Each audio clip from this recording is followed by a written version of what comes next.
I sat in the sterile, cold clinic room, feeling the white paper covering the exam table stick to my skin. My hands were clammy, and my heart hammered against my ribs, a desperate drumbeat of fear and sadness.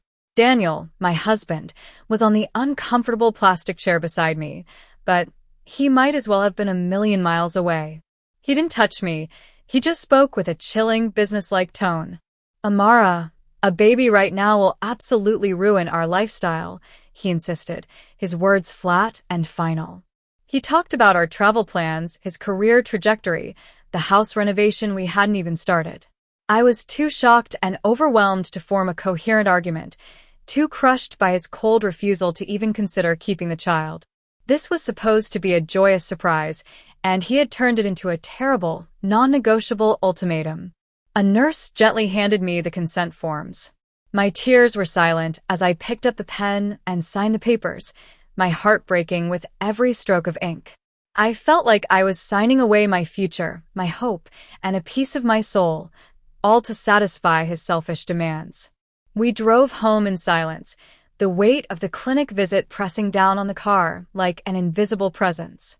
Once inside our apartment, Daniel immediately shifted gears, acting as if we'd just returned from a mundane errand. He was almost too cheerful, humming a tune as he poured himself a drink. He asked if I wanted to watch a movie, completely ignoring the devastation I felt. When I finally retreated to the bedroom and let out a choked sob, he followed, but not to comfort me. He stood in the doorway, already distant, annoyed by my display of emotion. "Look, Amara, we made a tough choice, but it was the right one," he said, rolling his eyes slightly. "Don't make it dramatic. It's over now. Let's move on, okay?" His casual dismissal was a second knife twist after the first. I realized then that my grief was a nuisance to him, an inconvenience he expected me to clean up quickly. I nodded, not trusting myself to speak, and turned away. I started to spiral emotionally, lost in a fog of disbelief, pain, and a strange, cold emptiness. 2 long, agonizing weeks passed, filled with Daniel's careful avoidance and my hollow silence. I returned to work, desperate for a distraction, though my concentration was shot. I kept seeing the clinic ceiling every time I closed my eyes. I was sitting at my desk, sipping coffee, when my coworker, Sophie, walked over. She looked hesitant, then sympathetic, her eyes full of pity. "Amara, I don't know if you've seen this," she whispered, sliding her phone across my desk. My eyes dropped to the screen. It was a photo album from a social media account. The images were of a small, private ceremony filled with flowers and smiling faces. The man in the sharp blue suit, laughing and kissing the woman in the white dress, was Daniel. The woman was Elise, a junior manager from his company. The one he always claimed was just a mentee. He had married his mistress. 2 weeks after forcing me to end my pregnancy, he had married her. The shock was total, immediate and physical. I made a strange, broken sound and felt the world tilt. My chair scraped back as I collapsed, the phone dropping from my numb fingers. I spent the afternoon in a haze, Sophie helping me home and staying until I was calm enough. That night, Daniel came home, but not alone. He carried a small overnight bag, and his face held a look of forced confidence that quickly gave way to a smug expression. "I'm leaving, Amara," he announced, standing in the living room. "I want a divorce. I know you saw the pictures." He didn't even pretend to be sorry. He went on to explain that Elise was his real future and that their relationship had been serious for months. He mentioned how Elise understood his drive and his career goals, things he implied I no longer did. Then came the cruelest line, the one that solidified my rage. He looked me dead in the eye and called the painful procedure I had just endured my necessary contribution to his future happiness. He needed me out of the way to marry Elise and start his life. I finally spoke, my voice a cracked whisper. "You knew she was pregnant, didn't you?" He didn't deny it, just smirked. The last remnants of my love shriveled up and died. The following days were a blur of deep, paralyzing grief. I barely ate, the betrayal and the loss mingling into a toxic fog. I cried until my eyes were raw, sinking into the sofa, unable to find the energy to even hate him properly. My apartment felt empty, a tomb for a life I thought was real. My best friend, Maya, came over, pushing me gently out of the deep sorrow. She brought soup, clean clothes, and most importantly, her blunt honesty. Amara, you were protecting him, even in your divorce talks, trying to be the nice ex-wife, she scolded gently, holding my shaking hand. But he destroyed you. He forced you to lose a child and married his mistress 2 weeks later. You have to stop protecting this man. Her words were a splash of cold water. Maya's anger on my behalf finally pierced through my own cloud of misery. She was right. I had been so worried about being civil that I had forgotten the magnitude of the wrong done to me. I had to stop being the victim and start fighting back. Maya's words were the match that lit a fire under my despair. I stopped crying. The overwhelming sadness didn't vanish, but it transformed, crystallizing into a cold, quiet determination. I wasn't going to collapse. I was going to observe and record. I walked to my desk, pulled out a fresh notebook, and opened a new file on my laptop. I began making careful notes. The date Daniel gave the ultimatum, the day I went to the clinic, the date of his secret wedding, and the crude things he said when he demanded the divorce. I also started collecting digital records, old text messages, clinic paperwork, receipts, and even digging up some voice memos I'd accidentally recorded during a past argument. I didn't have a plan yet, but an instinct whispered that all of this documentation was vital. I felt a shift in my power. I was no longer a sobbing victim. I was now an analyst, a gatherer of evidence. He had underestimated my meticulousness. Daniel made the next move simple. He moved out briefly, but only to allow Elise to move in. She arrived with an arrogant swagger and immediately began redecorating. Her presence in my home, in the kitchen where I had cooked our dinners, the living room where we had planned our future, was an insult. Daniel was indifferent, barely acknowledging my continued presence. He finally suggested, with a dismissive wave of his hand, that I should move in with friends to make things less awkward. He expected me to pack my things and vanish quietly, leaving him to his new life in the space we had built together. I calmly agreed. That sounds perfectly sensible, I replied, surprising him with my lack of resistance. As Elise smiled smugly and Daniel looked relieved, I was silently noting every single insult, every arrogant action, and every attempt at erasure. I meticulously documented the dates of Elise's move-in and Daniel's suggestion, adding them to my growing collection of ammunition. They believed they had won the battle for the apartment. They were deeply mistaken. With Daniel and Elise now living in my home, I moved into a friend's spare room and immediately scheduled a consultation. I met with James, a sharp, no-nonsense lawyer Maya had recommended. I laid out my notebook and flash drive, detailing the entire timeline from the pregnancy to the surprise wedding. James listened, his expression growing serious as I spoke. When I finished, he leaned back in his chair and delivered the verdict that changed everything. Amara, this isn't just a messy divorce, he explained. The forced abortion constitutes emotional and domestic coercion. He continued, his marriage to Elise, so close to the separation, and while you were still financially intertwined, means we can argue bigamy and financial misconduct. The realization was a powerful surge of energy. I wasn't just wronged. I had a prosecutable case. The power I thought I had lost was actually sitting in my lap. I was not powerless. I was armed with documented evidence and the law. The lawyer's validation fueled my next steps. With James guiding me on what to look for, I spent hours poring over old financial statements and digital documents. Daniel, for all his arrogance, was sloppy. He had used our shared computer for his affair, and his old work emails were still accessible on the laptop he left behind. I began uncovering hidden accounts, messages, and work emails that painted a damning picture. The evidence was irrefutable. Elise had been a significant part of his life long before he forced me to abort. I found exchanges discussing their future together, their secret weekend trips, and even plans for their new baby. The texts proved that the pregnancy, the abortion, and the wedding were not separate, unfortunate events. They were the cold, calculated steps of a single, cruel plan. Each message I copied solidified my resolve. My quiet determination now had a clear target. I started paying closer attention to the workplace whispers. Daniel was a charismatic manager, adored by his superiors and many of his peers.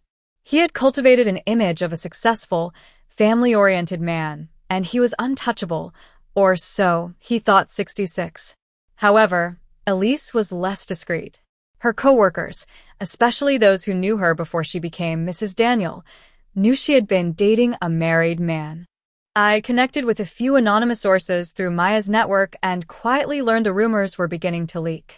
The timeline of their affair and his sudden, rushed divorce were making the rounds. The ethics board at Daniel's company was known for its strict morality clauses. Suddenly, Daniel's shiny reputation was beginning to show cracks. The rumors weren't just gossip. They were the first signs that his professional life was about to suffer a serious and entirely justified blow. My deep dive into Daniel's work files and documents yielded another critical piece of evidence: the insurance twist. Daniel was a stickler for optimizing his executive benefits package, a process he had always handled alone. After some digging, I discovered something illegal and incredibly foolish.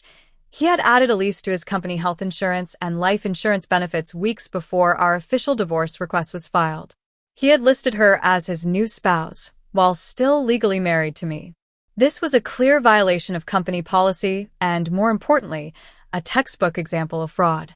I immediately saved the digital documents, printing copies and securing them in a locked box. This was no longer just a messy divorce case. This was a paper trail of professional misconduct and financial deception. The sheer arrogance and carelessness of his actions would prove to be his undoing.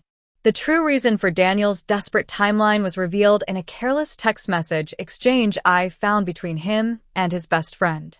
I saw it in the middle of the night, sitting alone in Maya's apartment. The words were simple, sickeningly clear. Elise was pregnant. The baby was due in a few months. It wasn't about ruining our lifestyle. It was about replacing me and my child with his mistress and her child. The realization was a devastating blow. The betrayal cut deeper than I thought possible, creating a fresh wave of grief for the baby I had lost and rage for the child he had celebrated while dismissing mine. Yet, the rage wasn't the paralyzing kind. It was a pure, cold fuel. His lie was the greatest piece of evidence I needed, proving his manipulative intent and justifying every action I was about to take. I knew the court would see it for what it was: a monstrous act of coercion for the sake of his new family. My background was in finance, which meant I had an accountant's advantage in this mess. I was not just a grieving wife. I was a numbers person, detail-oriented and precise. I used my financial skill to analyze every transaction and document the trail of our joint funds. The evidence was hidden in plain sight: large, carefully timed withdrawals that Daniel had masked as investment opportunities. I traced the money's destination through digital receipts and bank statements. I found irrefutable proof that Daniel had used our joint savings to pay the deposit on Elise's apartment and, even more damning, had used our account to purchase a very expensive engagement ring for her just weeks before he proposed to her. He had essentially funded his affair and his new marriage with my money. This detailed financial misconduct, all meticulously documented with spreadsheets, was the most concrete evidence I had. It turned the emotional case into a solid criminal complaint. Daniel's mother, Brenda, showed up unannounced at Maya's apartment one afternoon, calling it a family meeting. She was dressed elegantly but looked stressed, her polite demeanor barely concealing her anxiety. She launched into a carefully rehearsed speech, pleading with me to let it go. "Daniel is under so much stress right now, Amara," she lamented, carefully avoiding the topic of Elise or the abortion. She suggested I settle quickly, take a small sum, and move on. She implied that dragging his name through the mud would only hurt me in the long run. Unbeknownst to her, I had my phone recording in my pocket. Her visit wasn't a sympathetic plea. It was an attempt at witness tampering and an admission that they knew his position was weak. I politely declined her offer, assuring her that Daniel's fate was now in the hands of the court, not me. I added the audio file to my evidence folder, grateful for the unintended confirmation of their panic. The time for quiet preparation was over. James, my lawyer, filed the paperwork, a complex and aggressive legal complaint. We filed for divorce, but attached it to claims for financial misconduct, emotional coercion documentation, and a formal domestic emotional abuse claim. The total amount of damages we sought was significant. Daniel's reaction was exactly what I expected. He found my number and called, his voice dripping with arrogance. He laughed when he read the filings, thinking I was still the crying, passive wife he remembered. "You're seriously trying to ruin my life over a few $1,000s?" he scoffed. He genuinely believed that my emotional pain could be dismissed as petty retribution. He thought I would crumble at the first sign of legal pressure. His utter contempt made me even stronger. I knew that laugh would soon be replaced by panic. Daniel's legal team tried to delay, but the formal filing of my claims and the documented financial evidence were impossible to ignore. The pressure began to tell on his new wife. Elise called my temporary apartment number late one night, her composure completely gone. "Amara, you need to leave us alone," she screamed into the phone. She threatened to tell people I was unstable and to leak lies about my professional life. She demanded I drop the financial claims and stop interfering with her husband's career. She was completely unaware that as she vented her rage, I had her on speakerphone, and Maya was recording the entire conversation on a second device. Elise's frantic outburst was yet more evidence of their coordinated deception and confirmed her role in the plan. The recording was a goldmine of desperation and threats, perfect for demonstrating a pattern of intimidation to the court. My lawyer, James, moved the battle to Daniel's workplace. An anonymous email was sent to Daniel's company's ethics board and several key HR personnel. The email contained a meticulously compiled package: the photos of his sudden wedding, the detailed financial timeline, the evidence of Elise's enrollment in his insurance, and the timeline of the affair. The company's response was swift and brutal. Within 24 hours, the news filtered back to me. Daniel's reputation, once his greatest asset, was completely fractured. The ethics board launched an immediate internal investigation into gross moral misconduct and financial fraud. Elise, being a junior employee, was deemed an immediate liability. She was quietly placed on unpaid administrative leave, pending the outcome of the investigation. The professional walls Daniel had built around himself were beginning to crumble. The news of his professional ruin sent Daniel into a blind panic. He found out where I was staying and stormed into my temporary apartment, his face contorted with rage. He didn't knock, he just started screaming. "You ruined me! You ruined my career," he yelled, slamming his hand against the wall. He accused me of being a jealous, spiteful ex-wife, completely incapable of accepting that he had upgraded. The loud, violent outbursts scared the neighbors, who immediately called the police. I remained calm, standing near the doorway. I had my phone set up, and I was recording everything: his escalating volume, his threats, and the genuine fear he was projecting. When the police arrived, they found a terrified me and a screaming, irrational Daniel. They listened to his slurred accusations, quickly took his side, and escorted him out of the building with a stern warning. The first major court hearing for the divorce and financial claims began a week later. The room was cold, formal, and intimidating, but I felt a strange sense of composure. James systematically presented the evidence: the documented timeline, the financial spreadsheets, the insurance fraud, and the police report from Daniel's rage-filled visit. The judge, a stern older woman, grew visibly disturbed when James presented the timeline of the coerced abortion, juxtaposed with the date of Daniel and Elise's wedding. The judge's sharp, pointed questions put Daniel on the defensive almost immediately. Daniel's lawyer, a slick, expensive-looking man, looked visibly panicked. His client's behavior and my airtight evidence had turned a simple divorce into a major legal liability. The emotional story, supported by unassailable facts, was now officially on the record, and the court was taking it very seriously. The judge's immediate response to the initial hearing was devastating for Daniel. Given the credible and extensive documentation of financial misconduct and fraud, the court issued an order to freeze Daniel's assets pending a full investigation. This was an immediate financial blow, stopping his salary access, freezing his investment accounts, and essentially halting his high-roller lifestyle. The sudden loss of money proved too much for Elise. Her family, who had previously been quite supportive of the successful manager she married, quickly cut contact. They wanted no part of the impending financial scandal or legal battle. Daniel and Elise, trapped in my old apartment with their finances completely crumbling, found themselves alone and desperate. The luxury life they had planned was now a cheap, painful trap. The stress of the asset freeze and the mounting legal trouble was too much for Elise. Her loyalty to Daniel was purely transactional, tied to his money and perceived power. When that vanished, she quickly turned on him, deciding to save herself. She reached out to James, offering a devastating piece of evidence in exchange for immunity. Elise, scared and facing potential criminal charges herself, provided a cache of digital messages between herself and Daniel. These messages confirmed beyond a shadow of a doubt that Daniel had forced me to abort to make room for her and their baby. It was the ultimate bombshell, the undeniable link between the abortion, the affair, and the wedding. My own initial evidence was powerful, but his mistress's direct testimony was final, sealing Daniel's fate in the eyes of the court. With Elise's bombshell evidence now in the court's hands, the internal investigation at Daniel's company concluded swiftly. His professional reputation was completely ruined. Daniel was fired. The HR department released a statement citing ethics violations, financial misconduct, and, perhaps most damningly, sexual misconduct related to the workplace affair and the insurance fraud. The high-status life he had fought so hard for had vanished overnight.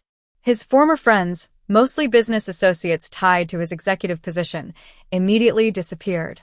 No one wanted to be associated with a public scandal involving fraud and the coercion of an ex-wife. He was truly alone, sitting in our former apartment, with no job, no money, and a relationship that was fracturing under the weight of his own monstrous choices. Judgment Day arrived, a cold, quiet morning in the courtroom. The evidence was so stacked against Daniel that the final ruling was almost a formality. The judge delivered the verdict, finding Daniel guilty of financial misconduct and emotional abuse. The final judgment was total. I was awarded the majority of the marital assets. The judge also ordered Daniel to pay significant damages for the emotional and medical harm he had caused me. Furthermore, given his wealth and my emotional trauma, the court ruled he had to pay monthly support for years. Daniel, who had arrived smug and confident at the beginning, finally broke down in court. The arrogant businessman was gone, replaced by a sobbing, ruined man facing the reality of his complete financial and personal devastation. His tears were not for me or the pain he caused.